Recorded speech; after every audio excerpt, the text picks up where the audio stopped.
જી નમસ્કાર, હું ટીઆર જાદવ. અમારી ચેનલમાં ફરીથી એક નવા વિડીયોમાં તમારું સ્વાગત છે. મિત્રો, તમે બધા મસ્ત છો, મજામાં છો? મિત્રો, આ વિડીયોમાં વાત કરીશું ગુજરાત મેટ્રો રેલ કોર્પોરેશન, જેમાં ભરતી જાહેર થઈ છે મેન્ટેનરમાં, જેમાં આઈટીઆઈ પાસ ફિટર ઇલેક્ટ્રોનિક્સ માટે સારી એવી તક છે, જગ્યાઓ પણ સારી છે. તો મિત્રો, કઈ રીતે તૈયારી કરી સિલેક્શન મેળવવું, તો તેના વિશે ચર્ચા કરીશું.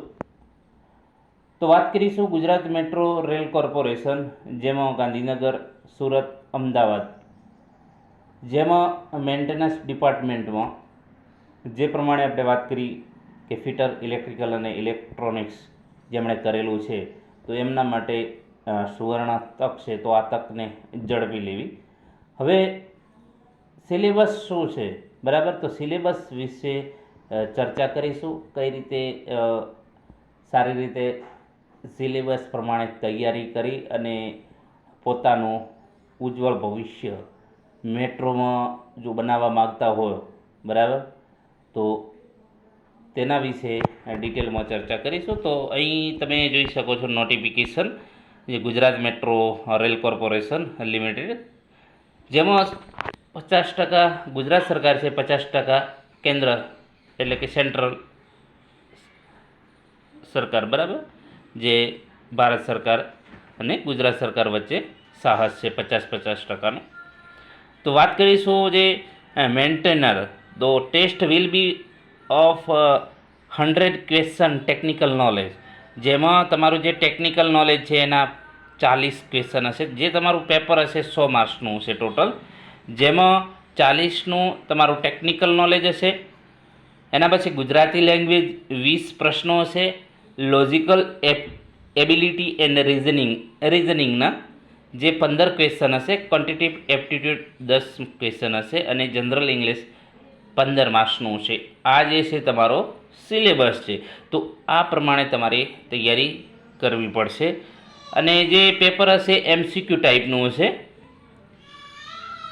અને 1 or more ડે, બરાબર. અને question paper will be in English. એક પ્રોબ્લેમ છે, પેપર ઇંગ્લિશમાં છે, પરંતુ વાંધો નહીં આવે. જો તમે સારી એવી તૈયારી કરશો તો લગભગ વાંધો નહીં આવે. પરંતુ આઈટીઆઈ માટે થોડુંક જે છે ઇંગ્લિશ છે એટલે થોડુંક વધારે મહેનત કરવી પડે, બરાબર. તો અહીં ડિટેલમાં સમજીશું. અહીં જે આપણે બનાવેલું છે એક ટેમ્પલેટ, તો કે ગુજરાત મેટ્રો રેલ ભરતી 2026 મેન્ટેનર, જે સત્તાવાર અભ્યાસક્રમની વાત કરીશું. કુલ ગુણ 100 છે. સમય મર્યાદા એટલે સમય 120 મિનિટનો હશે, એટલે કે 2 કલાકનો. આમાં નેગેટિવ માર્કિંગ પણ છે 0.25. જો તમે ખોટો લખશો, બરાબર, તો 0.25 તમારા માર્ક જશે. એક્ઝામ પેટર્ન, પરીક્ષા માળખું જે રીતે વાત કરી કે ટેકનિકલ નોલેજ ફિટર હશે તો ફિટરનું પૂછાશે, ઇલેક્ટ્રિકલ હશે તો ઇલેક્ટ્રિકલનું, અને ઇલેક્ટ્રોનિક્સ હશે તો ઇલેક્ટ્રોનિક્સ. એ પ્રમાણે તમારું પેપર હશે, જેના 40 એટલે કે 40% એટલે મતલબ કે જે 100 માર્ક્સનું પેપર છે. તો જો તમે ટેકનિકલમાં સારી તૈયારી કરશો, જેમને ટેકનિકલ સારું છે, તો એમને સૌથી વધારે આમાં તૈયારી કરાય. પછી ગુજરાતી ભાષા જે છે 20 માર્ક્સનું છે, પરંતુ જે ગુજરાતી ભાષાનો વિભાગ ક્વોલિફાઈંગ છે, જેના ગુણ મેરિટમાં ગણવામાં આવશે નહીં, ખાલી ક્વોલિફાય માટે છે. એમાં ફક્ત તમારે પાસ થવાનું છે. એટલે એનું જે છે તમારે જે છે એની અંદર તમારે ફક્ત ને ફક્ત જે પ્રમાણે પાસ થવાનું છે, મેરિટમાં એના ગુણ ગણવામાં આવશે નહીં. સામાન્ય અંગ્રેજી, જનરલ ઇંગ્લિશ જે 15 માર્ક્સ છે, રિઝનિંગ 15 માર્ક્સ છે, અને ગણિત ક્વોન્ટિટેટિવ એપ્ટિટ્યૂડ 10 માર્ક્સનું છે. તો આ જે છે તમારો સિલેબસ છે. તો તમારે સૌથી વધુ ફોકસ શામાં કરવાનો છે? તમારે જે છે ટેકનિકલ નોલેજમાં. ટેકનિકલમાં મિત્રો તમે ગુજરાતીમાં વાંચશો કે ઇંગ્લિશમાં, કંઈ વધારે ફરક નહીં આવે. એટલે તમારે ફોકસ થોડું ઇંગ્લિશમાં વધારે આપવાનું રહે, બરાબર. તો આ 40 માર્ક્સ તમારે કવર કરવાના છે. પછી ગુજરાતી તો તમારે તૈયારી કરી લેશો એ પ્રમાણે.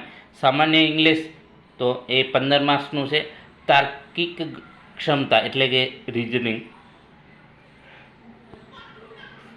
15 માર્ક્સ છે અને જે એપ્ટિટ્યૂડ ગણિત એમાં 10 માર્ક્સનું છે. તો એ પ્રમાણે તમારે તૈયારી કરવી પડશે. વિગતવાર વિષયની વાત કરીશું તો કે ટેકનિકલ નોલેજ જે 40 માર્ક્સનું છે. તો જે તમારો સંબંધિત આઈટીઆઈ ટ્રેડ છે, ફિટર છે, ઇલેક્ટ્રિશિયન છે, ઇલેક્ટ્રોનિક્સ છે, બરાબર. તો એ વિષયો અને તેનું પ્રેક્ટિકલ થિયરી, મતલબ કે તમે જે પણ ભણ્યા છો 2 વર્ષની અંદર, તો એમાંથી તમારે મતલબ કે તૈયારી કરવી પડશે. 40 માર્ક્સ. ગુજરાતી ભાષા 20 માર્ક્સમાં શું શું આવશે? વ્યાકરણ આવશે, સંધિ, સમાસ, અલંકાર, શબ્દ ભંડોળ, રૂઢિપ્રયોગો ને કહેવતો. આ ટાઈપનું ગુજરાતી ભાષામાં આવશે. એના પછી વાત કરીશું સામાન્ય અંગ્રેજી ને ગણિત, જેમાં 25, તો એમાં બેઝિક ઇંગ્લિશ ગ્રામર હશે. પછી ગણિતમાં પર્સન્ટેજ છે, એવરેજ છે, પ્રોફિટ છે, લોસ છે, ટાઈમ છે, વર્ક છે, તો એના દાખલા આવશે. અને રિઝનિંગમાં વાત કરીશું સિરીઝ છે, બ્લડ રિલેશન છે, કોડિંગ, ડીકોડિંગ અને અંતરની દિશા. તો એ ટાઈપનું જે છે તમારે રિઝનિંગમાં આવશે. તો એ ટાઈપના પ્રશ્નો. તો તમારે વધારે ફોકસ જે ટેકનિકલ નોલેજ જે છે તમારા આઈટીઆઈમાં જે તમે આઈટીઆઈમાં જે ભણ્યા એમાં જે ટેકનિકલ નોલેજમાં તમારે વધારે ફોકસ. એના પછી તમારે અંગ્રેજી અને ગણિતમાં જો તમે સારું પ્રભુત્વ ધરાવતા છો તો તમને લગભગ વાંધો નહીં આવે. અને પગાર ધોરણ પણ તમારે વાત કરી એ પ્રમાણે તમારે 2 વર્ષની ટ્રેનિંગ હશે અને પછી 5 વર્ષ તમારે મતલબ કે જે આપણે ફિક્સેશન કહીએ તો એ 5 વર્ષ ફિક્સ હશે. એના પછી તમારું મતલબ કે સિલેક્શન મતલબ કે રેગ્યુલર પ્રમાણે થશે, બરાબર. ઘણા એમ કહે છે કે સર આ ભરતી કોન્ટ્રાક્ટ બેઝ પર છે. ના ભાઈ, કોન્ટ્રાક્ટ બેઝ કોઈ પણ સરકારી ભરતી હોય એમાં કોન્ટ્રાક્ટ બેઝ લખતા હોય છે, કરાર આધારિત લખતા હોય છે. 5 વર્ષ કોઈ પણ તમે શિક્ષક નોકરીએ જોડાવો છો કાયમીમાં, તો પણ એમાં પણ લખતા હોય છે કરાર આધારિત ભરતી કરવામાં આવે છે, બરાબર. તો એ 5 વર્ષ આમાં તમારે 2 વર્ષ એક્સ્ટ્રા ટ્રેનિંગ છે. ટ્રેનિંગ દરમિયાન પણ તમને મતલબ કે જે પેમેન્ટ કરવામાં આવશે, એટલે કે તમને પગાર પણ જે છે મળતો રહેશે. અને એ 2 વર્ષનું છે, 1 વર્ષ અને બીજું વર્ષ. પહેલા વર્ષમાં કંઈક 14,000 છે, બીજા વર્ષમાં 16,000 છે, બરાબર. તો એ પ્રમાણે 2 વર્ષની ટ્રેનિંગ પૂરી થયા પછી 5 વર્ષ તમારે ફિક્સેશન ના કરવા પડશે. તો એમાં તમારે પગાર સારો હશે. તો આ જે છે તમારું જે છે સિલેબસની ચર્ચા કરી, તો આ સિલેબસ રહેશે. આ પ્રમાણે જો તમે તૈયારી કરશો તો તમારે ખાસ ટેકનિકલ જે છે ટેકનિકલ વિષયમાં તમારે ખાસ ધ્યાન આપવું પડશે, કારણ કે એમાં 40 માર્ક્સનું પૂછાશે. તો અહીં તમે સિલેબસ એનું નોટિફિકેશન પ્રમાણે પણ તમે અહીં જોઈ શકો છો. અને એ પ્રમાણે આપણે અહીં આ જે પીડીએફ બનાવી છે અલગથી. તો જો વિડીયો પસંદ આવે તો લાઈક, શેર અને ચેનલને સબસ્ક્રાઈબ કરવાનું ન ભૂલતા. અને જો તમે મેટ્રો રેલમાં જો પોતાનું ભવિષ્ય બનાવવા માગતા હો તો આજથી જ તૈયારી ચાલુ કરી દો. આપણે પણ ટૂંક સમયમાં સિલેબસ વાઇઝ વિડીયો બનાવીશું, જેથી કરીને તમને આવનારી પરીક્ષામાં ઘણા ઉપયોગી સાબિત થશે.